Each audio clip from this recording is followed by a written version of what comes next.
Welcome to my world with Nat Relocation Concierge. I am so excited to be here. I'm always excited for everything that I do. It's a little overwhelming sometimes, but today, with great anticipation, I am hosting this call for parents who are thinking of relocating to the Dominican Republic.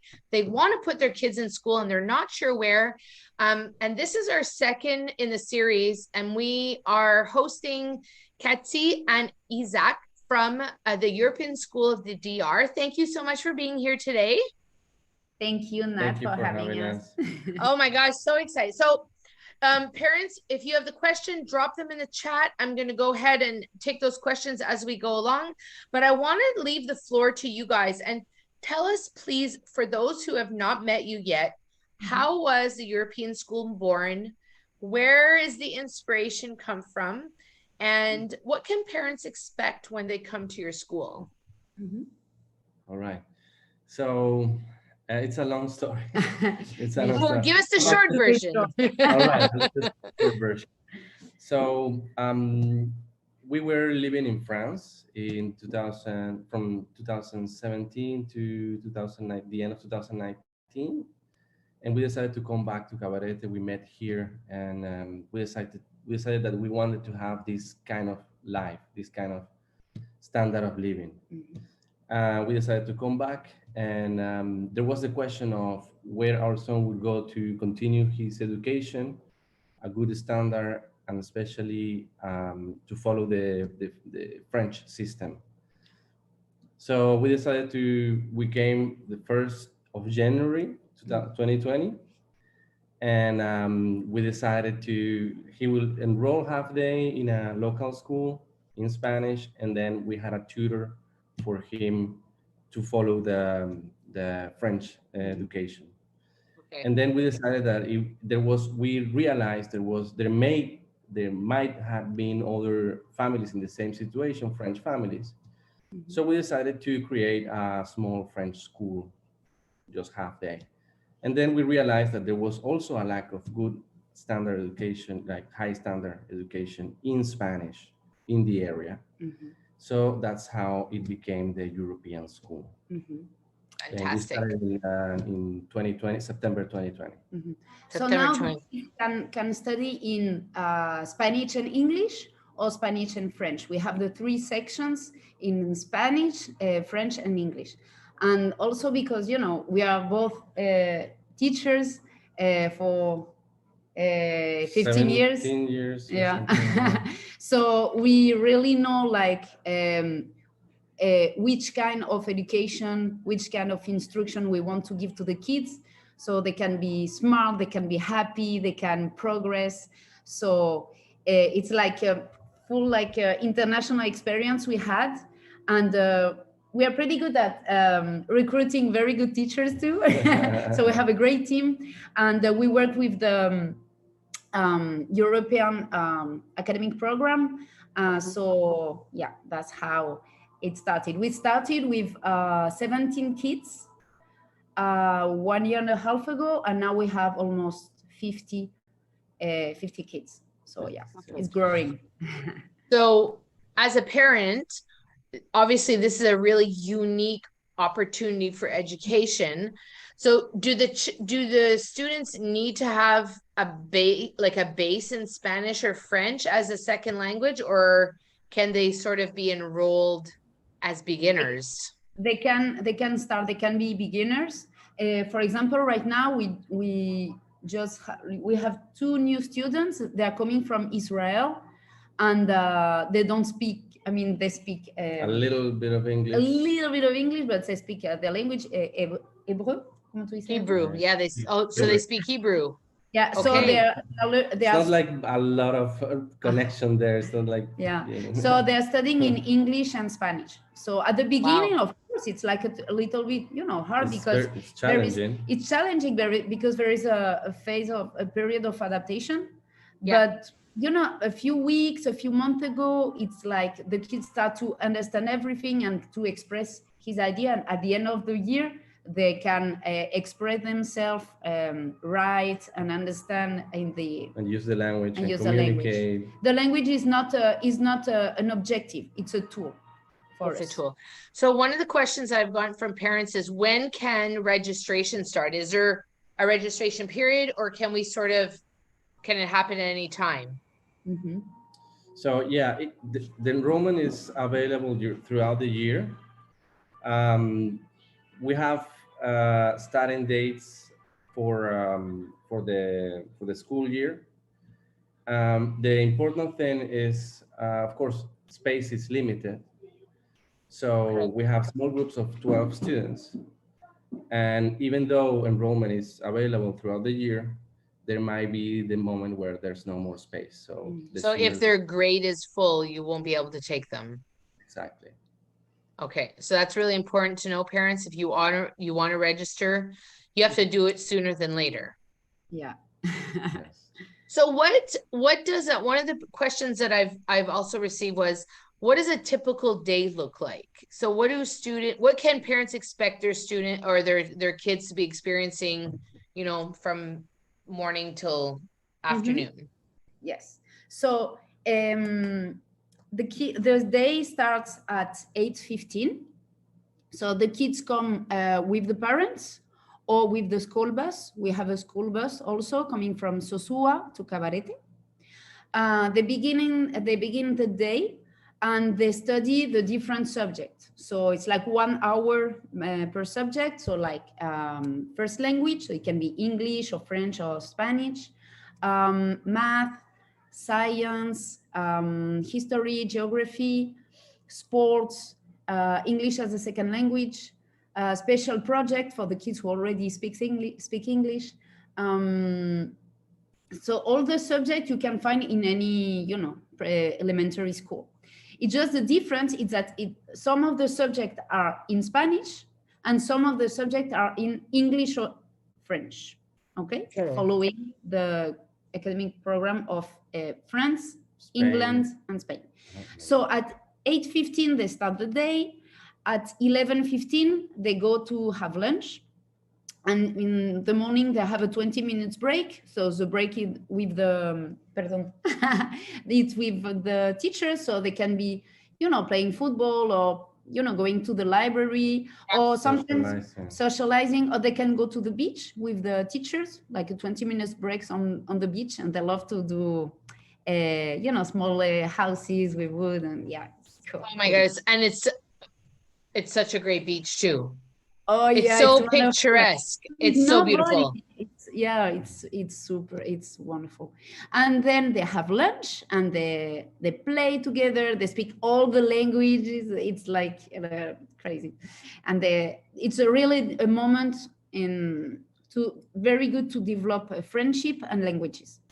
And we also have very healthy meals. So we also take care of, the kids who have allergies, or for example, we have a kid with diabetes, so yeah, pretty used to tailor-made. Yes. And then vegetarian, yeah. We have a vegetarian option also every day. And then from 12 to 3, they go to class again. So the same, like 1 hour per subject in different languages, a 20 minutes break, or at the school on the beach. I mean, the beach is like 30 meters from the school. So it's like we go walking in a few seconds. It's awesome. Okay. So one of the things parents keep asking me about in all the, calls that I have is food. And I know you just touched on that you are catering to a child who's diabetic.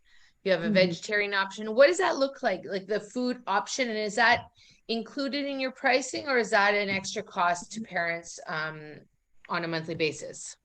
Yeah, very good question. So the parents can choose to send the kid with the food like from home, or they can choose to use our lunch service. Yes. Okay. And that's at an added cost. Yes, the cost is $40 a month per kid. So it's like $1.50, something like that per lunch. So for lunch, they can have a healthy meal and a healthy snack in the morning with fresh fruits, and yeah, kids usually love the food of the school. Oh, that's good. And is it mainly vegetarian, or do you offer some kind of meat protein? Meat every day and vegetarian protein every day also. Awesome. We just have one vegetarian day for all the schools, so we don't use meat every day. Not very good for the planet. Eat on Wednesday, so every Wednesday the kids know that there's no meat. There's no meat. Awesome. But we have also like plenty of other options. So if parents, I see in the chat that parents are asking about fees. So do your fees work on monthly, yearly? Where can they get that information? Okay.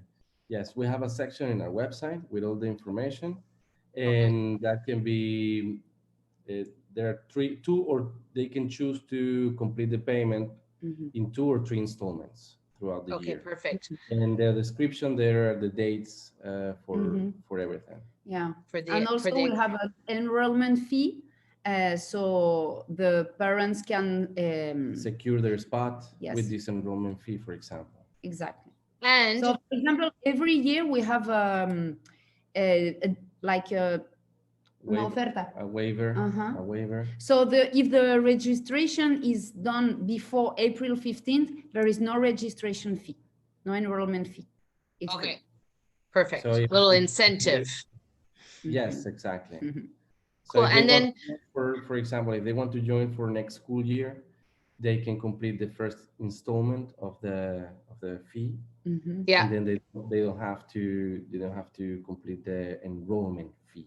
Perfect. Yes. And what oh goodness, hold on. I just forgot my question. Hold on. We talked about enrollment, we talked about lunch, we talked about, I'm going to go to the next question and it'll come back to me. So you guys follow the European curriculum. Do you guys teach anything outside of the curriculum that's sort of unique? You know, is there music or sports or drama or languages, anything that's kind of like the above and beyond the regular curriculum? Yes. Yeah, we have special projects that we do that are not on any curriculum. It's something more of a creative setup that we come together as a team, as teachers. For example, right now, our special project is the creation of a newspaper by the kids. And the parents can come and help the kids. Sometimes they want to. So every kid picked a subject, and right now they are writing their articles. So they're pretty excited about that because all the parents read it and yeah. And what's the paper called? ESD News. Nice. So yeah. And also we have a soccer club. We have the ESD football. You mean football? Yes, football, European football. After 3, because the day ends at 3 p.m. So after 3, a lot of kids stay for the football club. The coach is from Argentina. His name is Maxi, and he's awesome. He's great. I'm sure he is from Argentina playing football. And now, and if I'm not mistaken, you competed, right, with some of the other schools? Yes. Yes, we just had a match against another school in the area, and we're planning another one with another school. Yeah. And nice. With another club from Puerto Plata, a nearby city here, and they are very excited about it. It really gave team spirit, to I'm sure, absolutely. Yeah, actually, we do collaborate with the other school. I mean, between directors, and we share ideas, and we have the same goal, that it's education of our kids. So we all offer different kind of instruction, and we all collaborate with. I mean, the end goal, right, is that kids are getting an education that they deserve or they need. And my theory, in doing this project with you guys and other schools, is to give parents the information that they need to make the choice. Now, one of the things that's unique about your school is that when a student is enrolled, what do you do for other students in the community? The local students. We have a system that we have some of the students who are from the community. When we say the community, it's like Dominican and Asian kids from like low income families, from yes, low income families. so they're not paying anything to study in ESD, to study at ESD, and their parents usually come twice a week, like for 2 hours, to help in the moment of the lunch, you know, to help the kid. And so it's that's kind great. of a system of collaboration. So we have like maybe 70%, 80% of the 70%, más o menos, of the kids who of the families who can pay for instruction. Who are enrolled, yeah. 50% they're not paying because the parents, like, for them it's education is number one, very important, and they're very responsible families. So we do of course we can't, you know, give a scholarship to everybody, but if the family really match the criteria. The criteria, we go through a very thorough socioeconomic study for the local families. So we make sure that they really value the education that they will be getting through this scholarship. So, and there are a lot of families, and we have waiting lists, yes, we would really love to be able to give more, but we have some limits. So now we are looking for sponsors to, I mean, people who would like to help. Maybe they have the possibility and they would like to, you know, sponsor one of these families that are, who are waiting. They're on a okay. Yeah. And what would the cost be to a sponsor just for this year? If it's without if it's with transport and with the lunch and for the whole day. Oh no.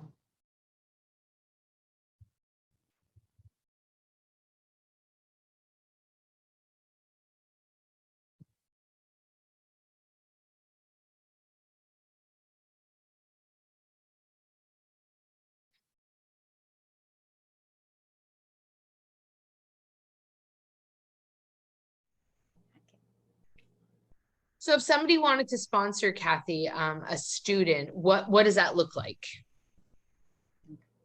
All right, so we have the description of all the costs for tuition, for books, for school bus, lunch, uniforms, and all that information is available in our website. And of course, we have a waiting list of families, well-deserving families that are, you know, hopefully, you know, waiting for this opportunity.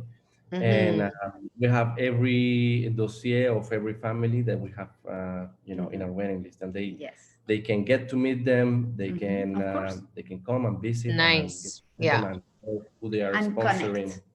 Yeah. Yes. I feel like it brings like community. It's bringing like the community closer together. Yeah, and you know, we worked with I worked for the Dream Project for 4 years, and Isaac also did a lot of volunteering in the past. So for us, if we are in this country, we have to integrate the community into our project, because we and you, when you at the school, I think you could notice, Nat, when you came to visit, you can see kids of all different colors. We have 19 different nationalities, and all the languages, and really we don't have any problem of racism. All the kids have their uniform. We have a t-shirt with different colors, and the kids don't know like who has a scholarship, who doesn't, and then it's not important. So absolutely, we have a mix thanks to that. It's about creating an environment that is safe and sound and ease of, like, peace of mind for a child. You know, it won't matter what background they have, and I think that's part of the uniqueness of what you guys have created at ESD. So if you want to get in touch with Kati and Isaac, please make sure that you click on the link below. The website information is there. Their WhatsApp information will be available to you. If you land in the DR and you want to go visit, make sure you reach out and maybe call me. because I don't know if you will find it. It's in a secret location. But if you are thinking of relocating to the Dominican Republic and you do want, maybe a little bit of hand holding and a little bit of help on getting oriented, make sure you book a call with me. The Calendly link is in the description, and we will find out where you are in the process and how that looks for you and how we can get you to this dream, make this dream a reality. Thank you so much for being here tonight. I really appreciate it. To all the parents who are here, thank you. Make sure if you have any additional questions, drop them in the YouTube comments or reach out directly to Katia and Isaac, and they'll be happy to answer them for you. Have a great evening, everyone, whatever you choose to do. See you in the next episode. Bye for now. Ciao, ciao. Thank you.